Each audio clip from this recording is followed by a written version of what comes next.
Everybody Hates Rand is a Wheel of Time podcast that will contain spoilers for all 14 books. So if you're anti-spoiler, stop this, read all 14 books, and come back. We'll be here, waiting. Our title is a joke and is meant to be taken as such. Everybody in this context refers to us and our cats. You are free to feel however you want about Rand. He's a fictional character. Please don't DM us. The world is a mess, Dark One stretching out his hand. The dragon's reborn, the fire's been fanned, but everybody hates Rand. Everybody hates Rand. Everybody hates Rand. Okay, let's get this over with. And by this, I mean the entire Succession plot of Andor. We did it! We did it. Well, did we? Elwood. Did we? I didn't do anything. I mean, I feel like, sort of suffering passively. All as the two of us are doing isn't really doing anything. Elaine did it? I don't really feel like Elaine did anything either, though. Diellen and Halwyn Nori did it. Yeah. They don't get it. Tybalt. It's probably true. Tybalt. Could you... At least you didn't scratch your chair. Yeah, that's true. He heard me. But Tybalt, must you cause a commotion the single hour Yeah, the single hour a week when we need it to be quiet. Look at him just scratching his dumb little chin. This is Everybody Hates Rand, your friendly neighborhood. Christ. Tybalt's scratching if you can't hear that. This is Everybody Hates Rand, your friendly neighborhood Wheel of Time podcast. I'm Emily Chushaw, that's Tybalt. Tybalt! Oh my gosh, I'm Sally Goodger. I'm sorry, that was like the longest Tybalt has ever scratched anything. It's because he needs his nails trimmed. Stupid. No, he just is insistent upon causing problems. I'll trim your nails tonight, but can you not be an agent of chaos until then? Welcome to our podcast. Willkommen. Willkommen. I think that's Willkommen. German for welcome. 3 chapters today, one of which is very short. We might just be getting periodically what's the word? Interrupted by Tybalt's sort of general. Oh, he's wiggling his butt, which means Ed is in which sight. means he's about to tackle Ed. And Ed wisely has chosen to sit on me as protection. Okay, but you guys, we're talking about this stupid War of the Roses thing. The War of the Roses has ceased. I'm gonna go out on a limb and say the War of the Roses is more exciting than the Andor Succession plot. I mean, yeah. Which is saying something, because have you ever tried to read the Wikipedia page for the War of the Roses? I have not. It's pretty grim. And not grim, it's just so boring. There's so many... Every fucking name is used 6 different times. Yeah, I feel like... Everyone's named Richard or Henry. Yeah, like, there are many problems with the British monarchy, but, like, their absolute lack of creativity is one of them. Like, and, like, naming Yeah, like, not conventions. every child needs to be named Henry. Yeah, if there had been, like, a Uniqua one running around, then that would have been a lot better. Yeah. Or, like, even a Bartholomew, you know? Yeah, it's There me, was a Bartholomew. surprising lack of Bartholomews, considering that this is English history we're talking about. But, Can't even read the we, fucking like, book. pick up with Elaine, right? In the back of the carriage. Yeah, we pick up with Elaine in the back of the cart. She is thankfully not nude, but she has been tied up quite tightly, so the Robert Jordan gratification Ferris wheel continues. The stop tied up women. Yeah. She just narrates how they're leaving Camelin when she feels her bond with Brigitte shift to accommodate Brigitte's geographical movement. After that, it's over pretty quickly. She is released. Brigitte comes in and releases her from her bonds. And they get out. Elaine is greeted by her, happy for some reason. the people who came to rescue her. The Seafoam girl, like, standing awkwardly in the background. And Elaine is never like, thank you to them. So, just the ongoing diplomatic train wreck that is the sea folk in Andor continues. Of the Black Aja, there were 6, I think. Only 1 died, which is so annoying. Like, this was the perfect opportunity for Robert Jordan to just kill them. Yeah. Because, like, it's not like the sea folk give a shit. I know Brigitte was like, take prisoners, but the sea folk could have, like, killed a bunch more of them before she gave that order. Just, I want the 13 women who were like a plot point literally 9 books ago. I want that to be wrapped up. Yeah, I want them to be dead or out of the picture somehow. I have also forgotten about 75 times that these are those same women. Yeah. Every time someone's like Black Aja, I'm like, wow, more? And it's always Jesus, like, there's nope. so many of them. No, it's the same ones who've been bouncing around the continent just as much as our heroes, only somehow doing less. Yeah. Which is a big somehow, because frankly our heroes have been doing very little. Yeah.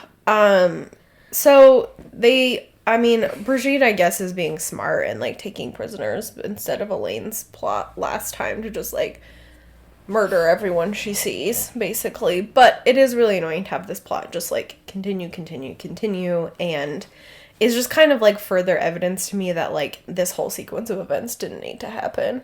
Yeah, it's also troubling because ultimately, as we'll get in the next chapter, what they decide to do with these imprisoned women and the, like, hatchet face who also got captured is to, quote, put them to the question. Oh, that's right. I.e. torture them. So it's like, I know that's, like, in this sort of medieval fantasy world, that's sort of the point of taking prisoners rather than just being, like, collecting ransoms. Yeah. Which was the usual sitch in history when you took prisoners. Yeah. But, like, I don't know. We've already talked so much about how torture is, A, ineffective, B, morally corrupt. Yeah. So it's troubling to have our heroes be like, oh yeah, this isn't even something I'm really going to think all that much about. Yeah. Just torture them. It's fine because they're bad guys. It's always fine because they're bad guys. It's always fine. And no one in human history has ever used it's fine to torture them because they're bad guys. No one ever does that. To their benefit. No one's ever said that. Cough, cough, the United States government.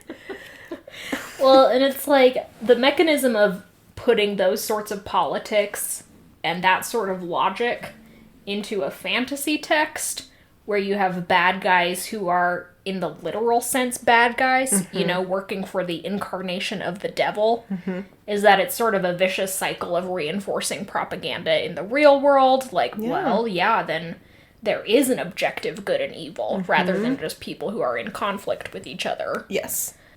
So it's not great, and especially as we, like, get a tiny bit of nuance in the idea of the Black Aja in the next few books, as it is revealed that Varen has been Black Aja this entire time, basically working undercover. I know, she's so cool. And so that sort of leads to the troubling, like, can't that be the case for other people? Yeah, for sure. Like, it lends a lot of nuance, and also, like, hopefully, when thinking about these nuances, we also realize that, like, hey, no matter what is going on with them, they're still people, and they don't deserve to be tortured. Like, even if you are evil, you don't deserve to be tortured. Yeah. That's going to be my bold claim of the episode. Yeah, even the Shadow Wise Ones don't deserve to be taken captive as Daman. Yeah. Even Black Aja don't deserve to be tortured horribly. Interesting how both of the examples you thought of were women, Emily. I wonder... Yeah, does anything bad happen to boys in this stupid series? I wonder if that might be indicative of something. Yeah, the systems that, like, are big on oppressing people in this series tend to be specifically targeting women, which is a sort of interesting form of misogyny. Yeah, generally when things are happening to men, it's like dark friends, like Hatchet Face. Yeah. And Hatchet Face, we, for fairness' sake, have also gone out of the way to establish how morally bankrupt he is. Yeah, just despicable. But, I just feel like I know we harp on this a lot, but this series, and more series in general, should just be committed to killing people. Not only is it more efficient, I do think oftentimes it is more humane. Yeah. I mostly just think it's efficient. I just am so annoyed by bad guys who are lingering far after their expiration date. Yeah, like, are these their people... narrative expiration Their date. narrative expiration Best Buy. Best Buy. Book 4. Yeah. even. Yeah. Black Aja plot. Best Buy. Yeah, maybe book 4. That's like Tanjiko, right? Yeah. Yeah. After that, they sort of lose relevance. Yeah, and we're like, Leandrin's still around? Somehow. Hasn't she died like 9 times? Jesus. She's been tortured horribly 9 times, and that's fine, because she's a woman who did bad things. Samaraj getting taken captive, anything can happen to her. Because she's evil. Because she's an evil woman. You notice how all the male... I think we've said this before. All the male Forsaken just get to die. Yeah, that's what we're talking about, I think. Is there's, like, a humanity given to the men that's just, like, die with dignity. Mm-hmm. Well, I don't know if we can say that Sammael died with any dignity. Dude wasn't even born with dignity. Loser! Boo. But the point still Bella stands. had 1 line of dialogue before getting Bale fired, so dignity, yeah. But yeah, they're still just, like, allowed to fall in the heat of battle. Yes. Rather than There's being... some honor there. Taken captive and horribly maimed, tortured, tied up. Yeah, like... Psychologically tortured as well as physically. Yeah, like, all indications point to these women just, like, spending the rest of their life in the Andoran dungeons. That's not what will happen. You'll see. Nice. But that's what I'm talking about. Exciting. But yeah, I think we've also made this point before, so sorry to once again beat the dead horse, but there's this, like, lingering narrative idea that, like, women must be punished as much as possible for any type of discretion. Mm-hmm. Like, in any feasible way that they can be punished, in any physical way, any way they can be abused, in all the realms, they have to go through that suffering in order to atone. Yeah. It's also why the Christ figure in literature is always a woman, for some reason. Looking at you, Dostoevsky. Oh, Dostoevsky. Crime and Punishment slaps, but that part bothers me. Oh, Sonia Yeah. being a Christ figure. Dostoevsky had some...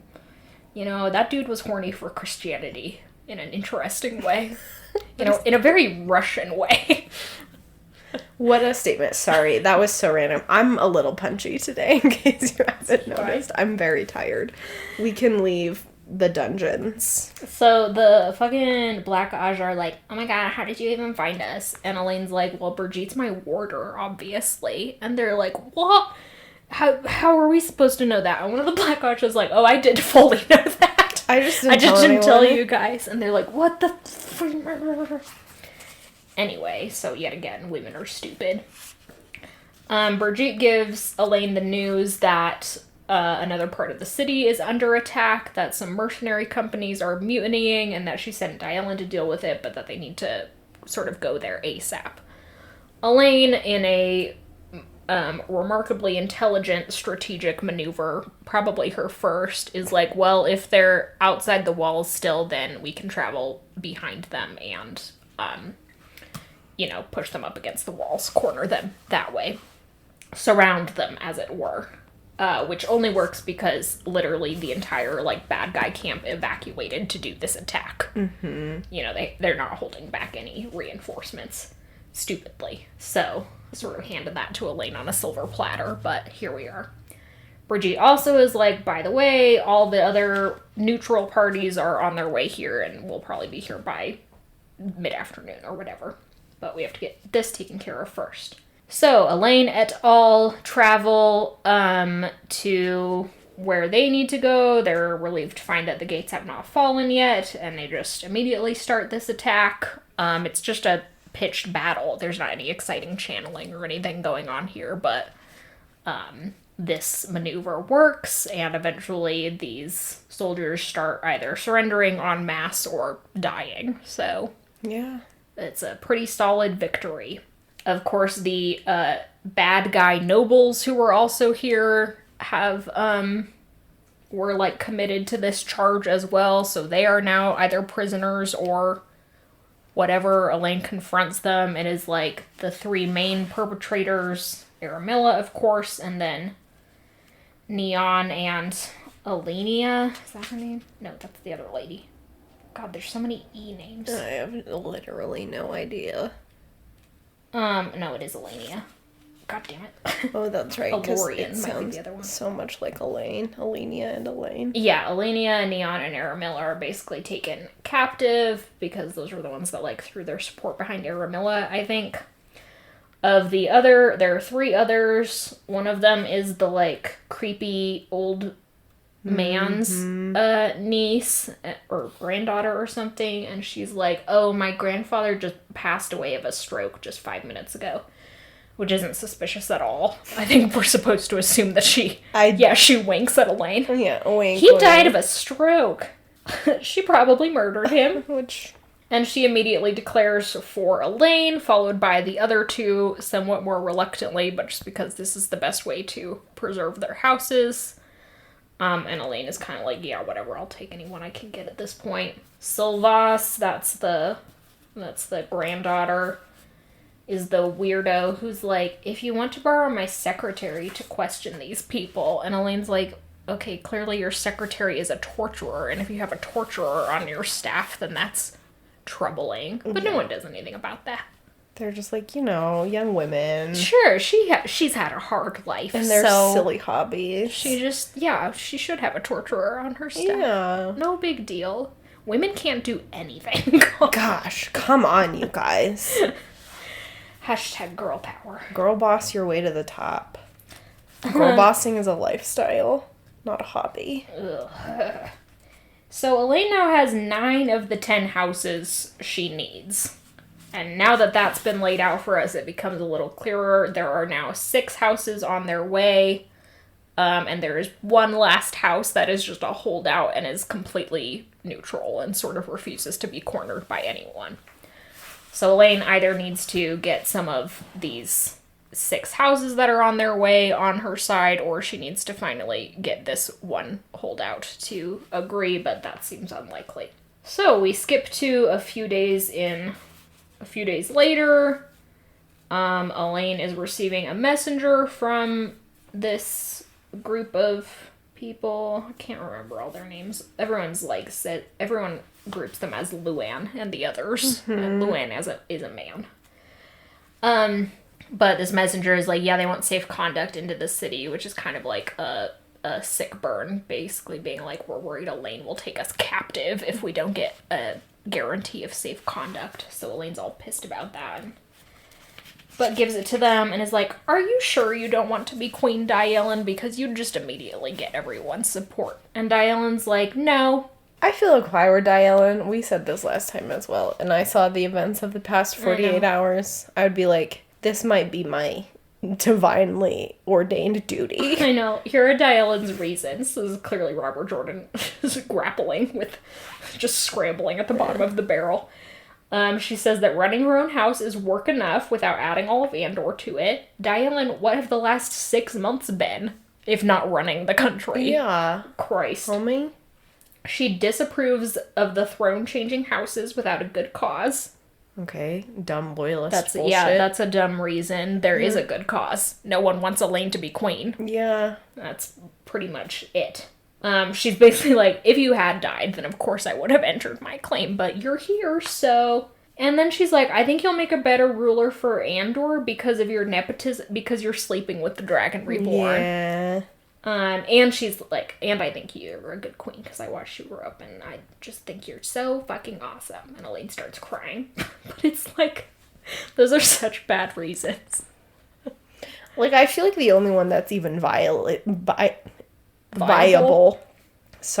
is the nepotism one. Like, it is that politically important, yeah, to have the Dragon Reborn as an ally at this point. Yeah, but also the hilarity of being like, well, we can't keep your baby daddy mad. He'll be super pissed if we get his girlfriend off the throne.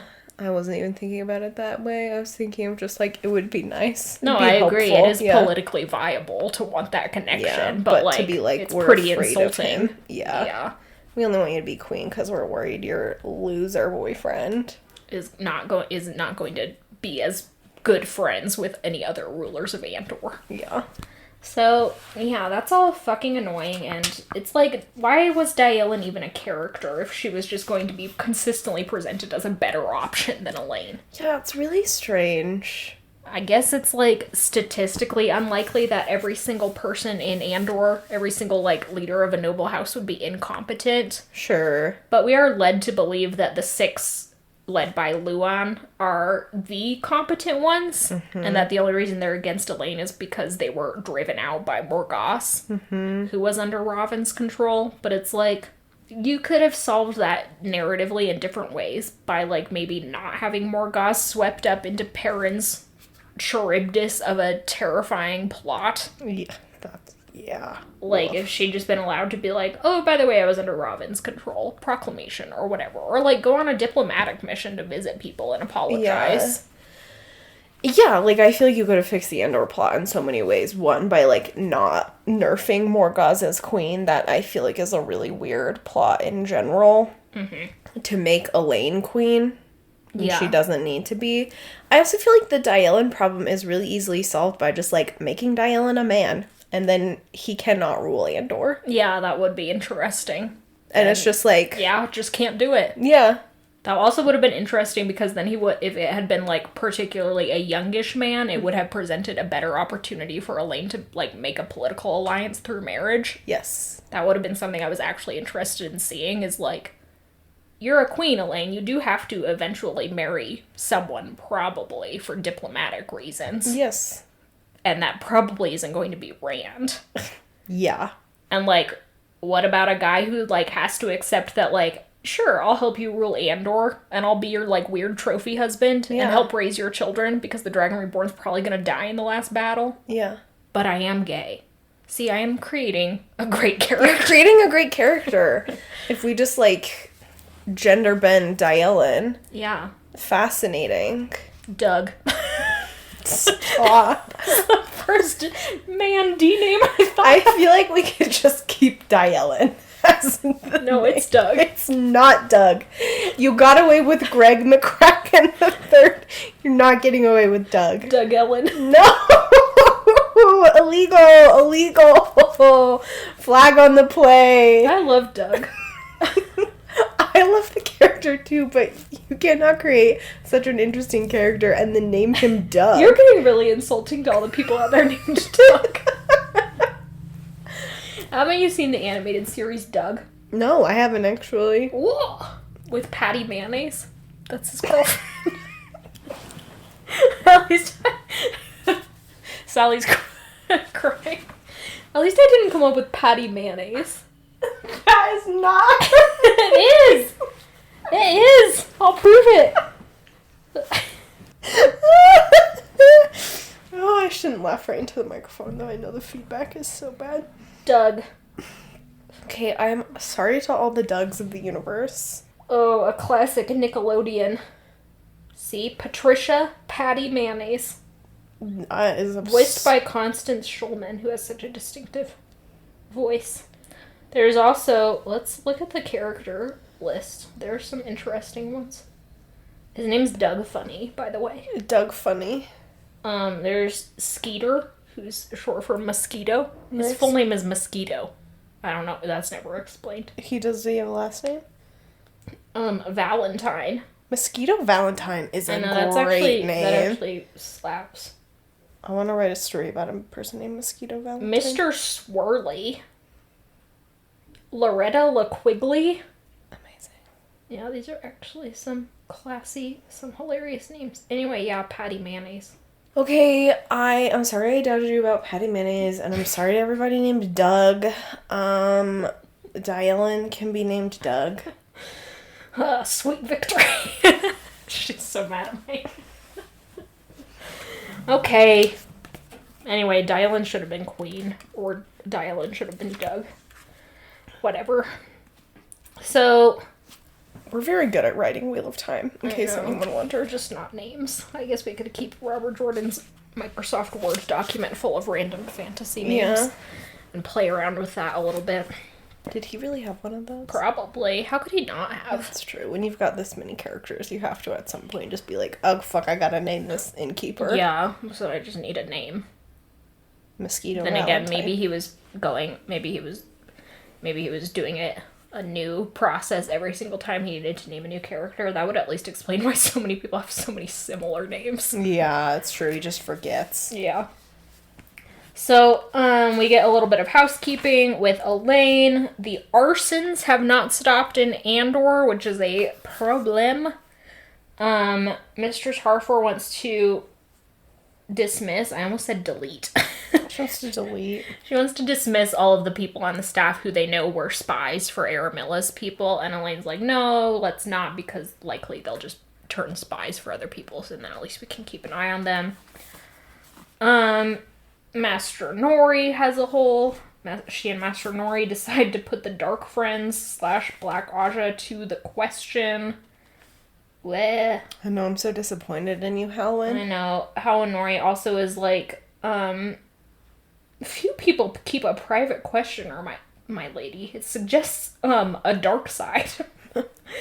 So he's like, she's probably not trustworthy, and Elaine's like, yeah, can you get some people on her staff to keep an eye on her? And he's like, sure. Elaine meets with her midwife, who is like, great. They do some weird midwifery. Yes, midwifery. That Robert Jordan is clearly just sort of like, I don't know what happens what are in the there. weirdest things that could happen? Yeah. Like Elaine has to stand on a giant set of scales or something to be weighed. It's bizarre. At least her new midwife is like, yeah, you should absolutely eat whatever the fuck you want. You shouldn't drink alcohol, which is a surprising like amount of medical knowledge for this fantasy world. But she's like, yeah, don't just eat porridge. That sucks. Though she is like, but you do need to, like, watch your weight and limit your weight gain, which is just a ridiculous little pinch of fat phobia that Robert Jordan is tossing in there. And also, I feel like that is, like, weird medical advice that goes around to women who are pregnant. Like, make sure you don't gain too much weight when you're pregnant. I feel like I've heard that before. And I think it's usually because they're like, because it'll be harder to get off when you're done being pregnant. Yeah, I don't think there's anything that's like, it's bad for the baby if you gain a ton of weight. It's actually probably better for the baby. I'm not a medical doctor, but I feel like to ensure that you and your baby are both well fed and energized for the absolute Cthulian nightmare that is birth. Yeah. No, I think it's like, it's a fair thing that women, both in a fantasy world and in our world, are like actually given that advice, but it's not interrogated at all in this text. It's just sort of presented like, and since we have this woman who is also appearing as sort of like the source of actual medical knowledge, it sort of gives it an air of legitimacy. Yes. So anyway, just so you know, if you're pregnant and gaining whatever weight you want or need to, you're growing a human. Yeah, and if you are like, wow, my pregnant wife isn't losing weight as fast as I'd like her to, fuck yourself. Yeah, I'm coming to your house to punch you in the face. Finally, all of the 6 people appear, and meet with all of the, it's like in a big room with everyone, all the heads of houses. Oh yeah, it is Elorian. Elorian walks in and is basically insulting everyone because she hates everyone. Yeah, that's relatable. That's how I would feel in Andor. And Elaine's like, what do you even want this meeting for? And they're like, we want to have a truce, so that we can, be a single force against the Borderlanders. And Elaine's like, well, the thing is that you don't have to worry about the Borderlanders because they're here because I asked them to be. And they're like, you can't do that. And she's like, I can because I'm an Aes Sedai. And I'm like, I don't really think Aes Sedai can actually grant armies passage across countries either. But, like, I feel like that's some, like, crazy diplomacy power to give them. Just be like, no, you can't safely cross this foreign border because I said so. Yeah, it's nuts. And, like, this is always presented as Elaine's sort of, like, 5D chess move. Yeah. It was at the time presented as this big deal, this super intelligent move, and now every time she brings it up to someone, everyone's like, whoa, oh my gosh, that's so impressive, without us being like, what's that impressive about it? Yeah. Like, yeah. We, especially since we've always known that the Borderlanders weren't ever going to do anything bad to Andor. Yeah. Yes. So, whatever. Yes, I agree. But everyone is like, oh my gosh, and I guess some of the people are sufficiently impressed by that. They also ask what she's going to do for the Black Tower, and she's like, I can't do anything about the Black Tower. And everyone's like, okay, we'll stand for Elaine. I think she gets like 2, so she has 1 above the bare minimum, and then Dylan is like, why doesn't everyone else stand up, for the consensus or the majority or something? And that gets a couple of other people, but Elorian refuses to back Elaine and is just like, fuck off. And is like, yeah, I'm just going back home. Elaine's like, well, Tarman Gaiden is coming, so you won't be able to just, like, stay at home. And she's like, yeah, when Tarman Gaiden comes, I will obviously join you in Andor, but I don't have to be your dumb, I don't have to be part of this. Yeah, stupid. I, too, would go home rather than swear fealty to an 18-year-old or whatever the hell. Yeah, it's pretty funny. Like, I know you just said all of this, but, like, they sit down for negotiations, and they're like, the 2 things they hear from Elaine are, I fabricated this diplomatic nightmare for really no good reason. Mm-hmm. And 2, the actual diplomatic nightmare on my soil, I simply refuse to address or believe I can do anything about. Yeah. And everyone's like, seems reasonable. Yeah, that sounds like perfect monarchy. Yes, which, to be fair, it probably is in this world. Yeah. Sure. There's not really a high success rate going on around these parts. But Elaine's basically like, yeah, now I have Andor, there's just like the coronation, but basically I'm queen, and that's how future books will treat her, as she's just the queen. They might go into her coronation later, I can't remember. Yeah, it's another one of those moments that makes me wish, like, that the girl characters, the main 3 girl characters, were also Ta'Viren. Mm-hmm. One of the major good edits that the show made, I think. Mm-hmm. Because, like, them just sort of suddenly swearing fealty to Elaine reads much more like a Ta'Viren thing than, like, any sort of affirmation of Elaine's prowess as a ruler. Yes. But that's just me. Yes. There's one other little chapter in the middle of those with Furyk Karede, who you may recall, I think in the last book, was chasing after Tuon in, like, the opposite way that everyone else is chasing after Tuon. Yeah. Suroth and Semiraj manufactured it so that everyone thinks Tuon is a traitor. Mm-hmm. So that's why they're all after her, and why Matt can't entrust her to any of the Seanchan they're encountering. Karede, on the other hand, has absolute faith in Tuon, because he is part of the Death Watch Guards, I believe, which is sort of like Tuon's personal set of bodyguards. Mm-hmm. And he has, like, a history of assisting Tuon. So he has his own sort of, like, mini force that he took out of Ebu Dar to go after, to track down Tuon. And now we catch up with him as he is, like, going into this Seanchan camp up in the north of Altara, near where we know Matt and Co. are operating. And it's basically just, like, him walking in. Everybody fucking hates him. And all the other Death Watch guards. I don't know why. I guess because they're associated with Tuon. It's just some weird Seanchan politics. So. Or, I don't know, everyone just kind of doesn't like the Death Watch guards because they're, like, weird. Seem pretty entitled to me. Yeah, but he walks into this meeting and basically asks the commanding officer in this camp to, like, give him the lowdown on what's been going on. This guy's like, we are absolutely besieged by 3 million men. Nothing can be done. Presumably they have Aes Sedai and Ashaman because they're just bouncing all over the place. We don't know what's happening. They must have the world's most brilliant commander. Kareed's like, okay, well, I know that they don't have Aes Sedai or Ashaman, because if they did, then they'd be able to travel, and then they just wouldn't be here anymore. Yeah. Which isn't great logic. They might have their own reasons for sticking around, such as completely upending this army. Yeah. Using traveling. Like, that's perfectly reasonable. Also, they do have Aes Sedai, they just don't know how to travel yet. Yeah, so think a little harder, Karede. Yeah, Karede also, in his skewed logic, is like, this world-famous commander must surely be Tom Merrilin. Because he's ageist, I think. He's just like, Tom's the only dignified looking one among them, so surely he must be the mastermind. Which is also, like, so funny for someone to be like, Yeah. Tom Maryland, king of dignity. And it's like, yeah, if you do know Tom's backstory, which is that he killed 2 kings, Fucking then sick. it does sort of follow that maybe he would have a giant army that he's commanding. Sure. But then it is just a really solid moment when Kareed comes in the next sequence and is like, Master Marilyn, I must commend you on your epic campaign. And Tom's like, eh. Tom's like, what? Oh, you're looking for this clown.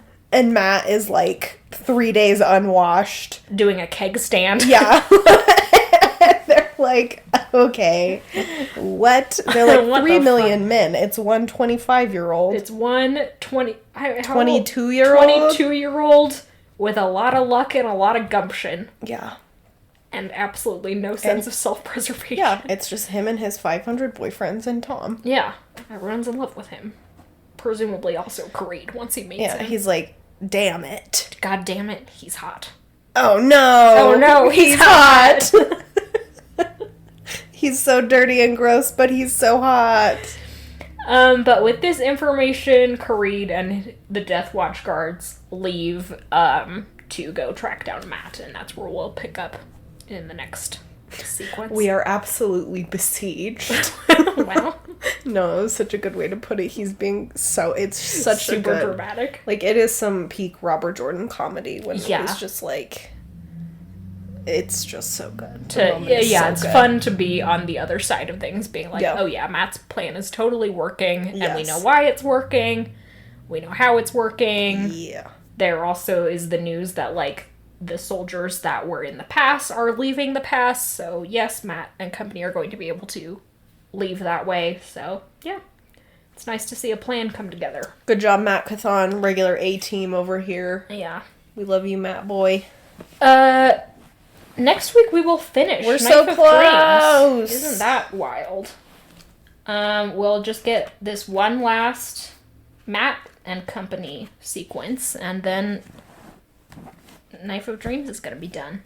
It's unfortunately a really good sequence and a really bad sequence. Yeah, there's some real highs and lows there. But that's crazy to think that we're going to be at the Gathering I Storm. know. In just a few weeks, we shall enter the age Of Brando. Branderson. Yeah. Brando Sando will enter the chat. Maybe we could interview him. Are you kidding? Why would Brandon Sanderson want to be That on was a huge our joke, podcast? Our Ding Dong podcast. Brandon Sanderson would be like, you guys should... It just seems like such a waste that we live in the same state as him. and we like, can't feasibly, even- I could track him down. I could just stand in the BYU campus and Be be like, Brandon? hey, can I ask you a question about the books that you undoubtedly do not want to talk about? Yeah, they The must have Wheelie been Time? so hard to Did write. it suck? And he'll be like, yeah. And I'll be like, okay, well, I knew that. Oh, Brando. Yeah. Yeah, he's really close. He's nearby doing his Branderson thing, and we are here doing whatever this Doing is. our thing. Yeah. But we'll have a party for the dawn of Branderson or something. I don't know what the fuck we'll do. We'll get the Cheesecake Factory. And we'll record while we eat our Cheesecake Factory. We are also in the middle of the Gathering Storm gonna be able to gonna hit episode 250, That's right. which is exciting. It is exciting. We have Exciting milestone. We'll have to do something to celebrate. Maybe we'll do our award show idea. Give Uh-huh. awards to the Wheelie Time Woohoo. characters. Maybe we'll read our Gary Yeah, Paulson autobiography that that's we the picked other up one. at the independent bookstore. At the independent bookstore, we do have Gary Paulson's autobiography burning a hole in our bookshelf Yeah. downstairs. And boy, I can't wait to read it and then get rid of it. Yeah, I just want to know how wild it is. The other, this could maybe be my sign off. I'll save it. Okay. Hold on to Gary Paulson. Yeah. Oh, cling to his memory. Thanks for listening. Thanks to Glenna McKenzie for our theme song. Thanks to our patrons on Patreon and our followers on social media. Yes, we love you all so much. Yeah. Thanks for being here through Knife of Dreams. Yeah, join us next time for the exciting finale. Okay, what's your Gary Paulson related sign off? my friends Julie and Nathan were in like Michigan the other day or not the other day, like a couple weeks ago, and they're like familiar with the like Hatchet joke of this podcast, so they ran into a copy not of Hatchet but like one of the other ones, and they're like, Brian's Winter. yeah, like, look, Sally, we found Gary Paulson in the wild, and I'm like, he probably did exist in the Michigan wilds at some point. Who knows? That man was doing crazy stuff. Yeah, so I was like, Julie is also a chronic reader of weird Wikipedia articles, so I was like, Julie, I have a Wikipedia recommendation for you. And for like the next hour, she was texting me lines, just like lines from the Wikipedia, and she's like, what the fuck is happening? This man I was like, I don't know, Julie. He was a maniac. Wild. Okay, everyone. Have a good week. Think more on Gary Paulson. Yeah, ruminate on that. Bye, Gary. I mean, listeners.